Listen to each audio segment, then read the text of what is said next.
গোপালগঞ্জের কোটালীপাড়া উপজেলায় বিশিষ্ট সাংবাদিক, কলামিস্ট, বাম রাজনীতির পুরোধা, বীর মুক্তিযোদ্ধা ও লেখক নির্মল সেনের ৯৫তম জন্মদিন পালিত হয়েছে।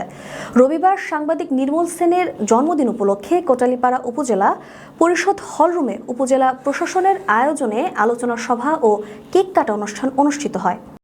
উপজেলা নির্বাহী অফিসার মোহাম্মদ মাসুম বিল্লাহর সভাপতিত্বে অনুষ্ঠিত আলোচনা সভায় উপজেলা সিনিয়র মৎস্য অফিসার শাহজাহান সিরাজ, উপজেলা বিএনপির সভাপতি এস.এম. মহিউদ্দিন, সাধারণ সম্পাদক আবুল বশর হাওলাদার, পৌর বিএনপির সাধারণ সম্পাদক অলিউর রহমান হাওলাদার, সাংবাদিক এইচ.এম. মেহেদী হাসানাত, রতন সেন কঙ্কন, মিজানুর রহমান বুলু, গৌরাঙ্গ লাল দাস, মাহবুব সুলতান, মনিরুজ্জামান জুয়েল, রনি আহমেদ বক্তব্য রাখেন। উপজেলা নির্বাহী অফিসার মোহাম্মদ মাসুম বিল্লাহ বলেন, ন্যায়ভিত্তিক সমাজ গড়ার জন্য নির্মল সেন সারাটা জীবন লড়াই করেছে। তিনি সমাজতান্ত্রিক চিন্তা চেতনার বিশ্বাসী ছিলেন। এই মহান ব্যক্তির স্মৃতিতে ধরে রাখার জন্য উপজেলা প্রশাসন কাজ করে যাবে।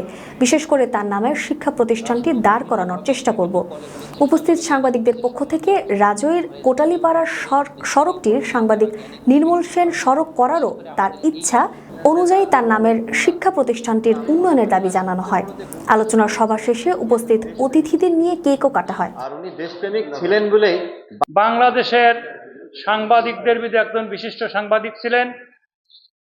আপনারা সবাই যে আলোচনা এখানে ওনার জীবন, কুরপালা, তার বাড়ি দিঘির পাড়, আমাদের কাছাকাছি জায়গা, এবং কুরপালা থেকে বালিয়াভাঙ্গা স্কুলে যেতে ১৪টা চার পার।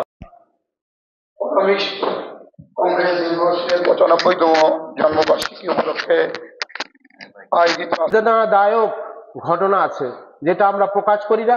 যেহেতু নির্মল সেন প্রকাশ করেনি, সেক্ষেত্রে আমরাও তার সাংবাদিকতা জীবন শুরু হয়। তিনি ২০০০ মহোদয়কে সেদিনে অনুরোধ করবো